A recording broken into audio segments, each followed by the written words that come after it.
ministre de la Ville et du Logement. Révélation, vous venez de le voir de France Info, avec ces marges de distributeurs qui ont augmenté.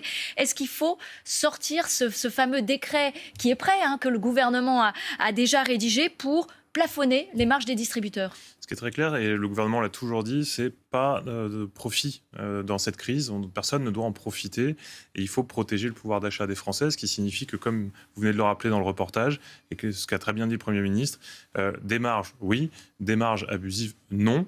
Le décret en question, il est prêt et les discussions continuent avec les ministres Serge Papin, Maud Bréjon et Roland Lescure, avec les distributeurs.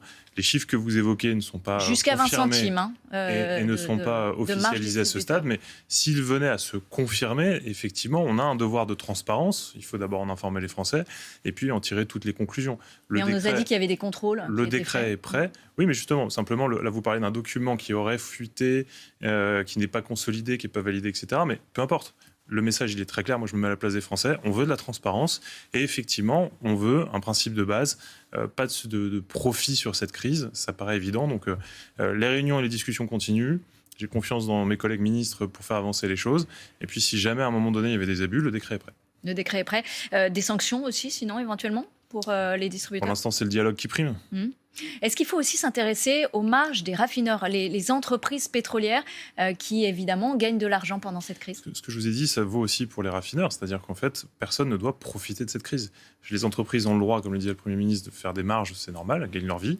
En revanche, il ne peut pas y avoir des super marges parce qu'il y a une crise. Donc, oui, mais alors là, que fait le gouvernement alors là-dessus? Là aussi, il y a des rencontres et des discussions en permanence. On essaye de piloter cette crise qui est, vous l'avez vu, par définition, puisqu'on parle d'une guerre, en rebondissement permanent. Et donc, c'est pour ça qu'il faut être sur le qui-vive et au travail. Ce que font mes collègues ministres en ayant tous les matins un point de situation. Parce qu'évidemment, les prix du carburant, ils flambent aussi à la pompe. On a entendu Frédéric Souillot tout à l'heure qui nous disait qu'il fallait plafonner à 1,50 €. On est parfois au-delà de 2 €. Est-ce que vous pensez que le gouvernement en fait assez aujourd'hui pour les aides carburant, pour tous ces Français qui, notamment, sont en zone rurale? Vous êtes ministre de la Ville. Qui ont besoin de leur voiture pour se déplacer et qui ne vivent pas de leur travail. La politique du gouvernement était de dire on va adapter les mesures en réponse au fur et à mesure de l'évolution de la crise, avec des premières annonces qui ont été doublées il y a quelques jours par des annonces plus larges encore. Moi, je me félicite, étant ministre aussi du Logement, de toutes les aides qui ont été apportées au monde du BTP et des artisans, parce qu'on en a cruellement besoin. Et plus largement, vous l'avez vu, on aide les pêcheurs, les agriculteurs et ce qu'on appelle les gros rouleurs pour faire face le plus vite possible à la crise. C'est déjà extrêmement puissant. Sauf qu'il y a ce leasing, par exemple, leasing social là, pour les aides à domicile. Le leasing social qui va être mis en œuvre. C'est pas des aides directes, vous voyez ce que je veux dire? C'est un peu plus du moyen terme. Enfin, c'est une réaction un peu... mais qui est importante aussi parce qu'en fait, c'est ce qui va nous permettre de sortir complètement de la dépendance énergétique. Oui, sauf que là, au quotidien, pour faire face à la crise, c'est pour ça qu'il y a eu ce dispositif qui a été mis en œuvre, qui va être rétroactif sur 3 mois. Et encore une fois, on sera extrêmement vigilant et prêt à réagir au fur et à mesure de l'évolution de cette crise. Alors, dans ce contexte, le gouvernement vient de geler 6 milliards d'euros de crédit, 4 milliards sur le budget de l'État, 2 milliards sur la sécurité sociale. Combien d'argent gelé pour le ministère du Logement et de la Ville? Chaque ministère fait le maximum pour pouvoir effectivement faire face à cette crise, parce que cette crise, elle a un impact financier énorme, contrairement à ce que certains groupes politiques avaient pu raconter en disant que l'État allait faire des super profits grâce à la crise. C'est pas le cas du tout, et au contraire, l'impact sur le budget de la nation, il va être très fort. D'où ce besoin, par précaution, de geler 6 milliards. Si la crise venait à s'arrêter demain matin, peut-être qu'on pourrait justement en dégeler. Tant mieux. Voilà, ils ne sont pas annulés. On se souvient que quand Gabriel Attal était arrivé, il avait annulé 10 milliards d'euros de crédit. Là, ils sont uniquement gelés. Si la crise devait se poursuivre, ce gel, ça peut être ça. Ça peut être à un moment donné, non, on n'a plus les moyens de le dépenser sur ce qui était prévu initialement. Là, on est sur une phase de précaution, c'est de la bonne gestion, un bon père de famille. On fait en sorte de préserver des économies partout où c'est possible, en espérant que la crise s'améliore, se résolve et qu'on puisse... Le logement fait des efforts aussi ? Tous les ministères font un travail. Et je voudrais d'ailleurs remercier toutes les administrations qui nous font remonter des pistes d'économie partout où c'est possible. Alors, vous venez d'annoncer un projet de loi pour relancer la construction de logements. Nous sommes en avril 2026. Vous prévoyez que ce projet de loi soit définitivement voté, si possible, avant la fin de l'année 2026 ou d'ici la fin de l'année. Autant dire qu'il ne se passera pas grand-chose. Vous êtes d'accord avant la présidentielle ? D'abord, c'est pas tout à fait vrai parce que quand il y a 6 mois maintenant, le gouvernement rentre en fonction et qu'on annonce un plan logement, dans ce plan, il y avait différentes mesures qui ont pu déjà être adoptées dans différents textes de loi. Donc il y a déjà des choses qui sont en cours. Il y a eu une première loi de simplification pour faciliter les choses en matière d'urbanisme. On a eu au moment du vote du budget un dispositif fiscal qui est très incitatif sur l'investissement dans la pierre, qu'on va augmenter encore pour investir dans l'ancien, dans ce qui existe déjà. Et donc, il y a une ambition très forte. Et l'ambition portée par le Premier ministre, c'est de dire on va produire 2 millions de logements d'ici 2030. C'est une ambition qui est à la fois très forte et qui en même temps est réaliste. Et je dis réaliste pas parce que je l'ai dit comme ça dans un couloir, mais parce qu'on a réuni tous les professionnels du logement, les bailleurs sociaux, les bailleurs privés, les constructeurs, les artisans, tous ceux de près ou de loin qui s'intéressent au monde du logement, ce que j'appelle l'équipe de France du logement. Et ensemble, on a dit, on est capable d'atteindre ces 2 millions de logements. Pour ça, il faut continuer à avoir des outils, et notamment ceux qu'on met dans le plan logement. On peut peut-être y revenir, mais de la simplification, de la confiance avec les élus locaux, avec les propriétaires, et puis un effort considérable sur la transition écologique et la performance des bâtiments, que ce soit dans le logement social ou dans le logement particulier, pour faire en sorte que demain, le parc de logements français soit adéquat. Alors, on va revenir là-dessus, mais juste une chose, c'est que si vous accélérez, c'est bien que l'objectif de 2 millions en 2030, voire de 400 000 par an, n'est pas en voie d'être atteint. Non, c'est en fait quand le Premier ministre annonce en janvier le plan logement avec cet objectif de 2 millions, il a déjà en tête à ce moment-là d'avoir toutes les mesures qui sont présentées là dans le plan logement et qui vont permettre d'atteindre et d'accompagner cet objectif. C'était évidemment le corollaire en tout état de cause.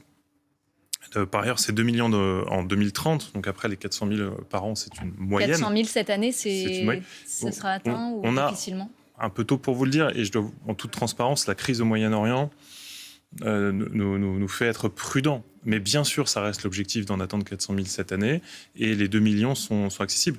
Le Premier ministre a réuni cette équipe de France du logement à Marseille pour faire les annonces de ce plan logement. Là aussi, on a regardé quels étaient les points d'inquiétude, les points de vigilance, mais fort de ce plan logement, fort des mesures qui vont être présentées au Sénat et à l'Assemblée, on a bon espoir, et c'est vraiment une mobilisation absolument fondamentale parce que c'est profondément utile.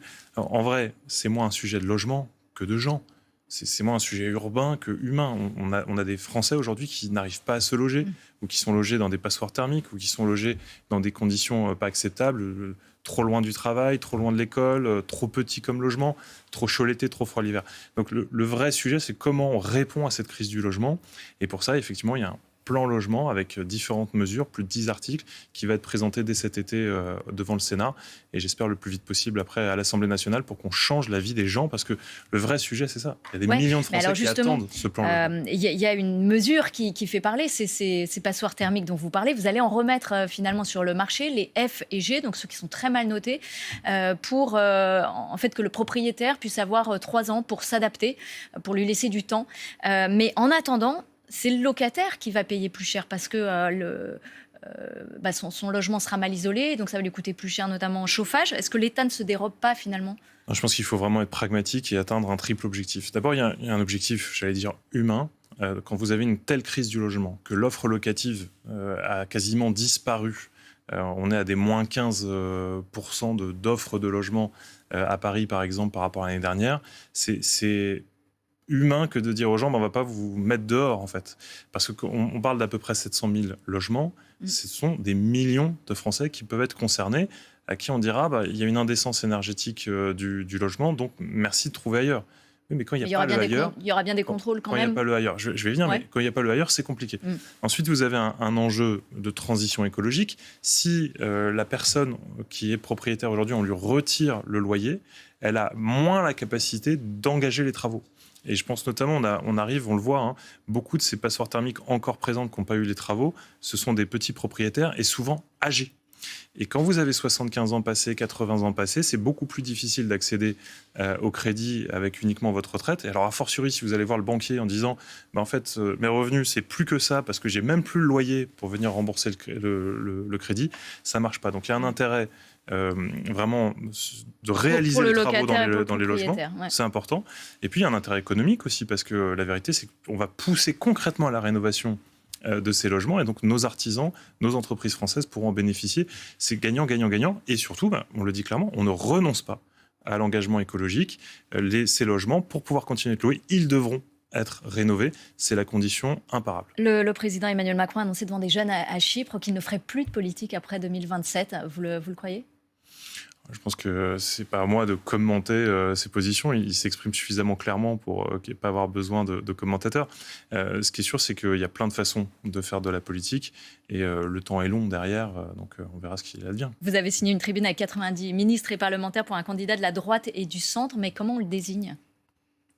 Vous savez, on a réuni beaucoup de personnalités de la droite et du bloc central sur cette idée que on ne veut pas voir un second tour Mélenchon-Bardella sans avoir de véritables chances de porter un projet. Ça, c'est vraiment déjà ce qui nous fédère. Et puis cette conviction qu'il faut se rassembler, il faut se renforcer les uns les autres pour pouvoir gagner. Il y a un candidat qui est le mieux placé ? Je pense que le seul qui pourra être bien placé demain, c'est celui qui sait rassembler les autres. Aujourd'hui, on est dans un moment où chacun est légitime à être candidat. Très bien, mais il faut qu'on commence à mettre la pression pour qu'on soit sûr qu'à un moment donné, on se rassemble. À titre personnel, je crois que la primaire, c'est un bon système. Il faut absolument la mettre en place. Ce n'est pas le cas de tous des 90 signataires, mais l'important, c'est qu'on se voit, qu'on se rencontre, qu'on échange et surtout qu'on écrive un projet qui soit porteur d'espoir. Merci à vous, Vincent Jeanbrun, d'avoir fait le déplacement.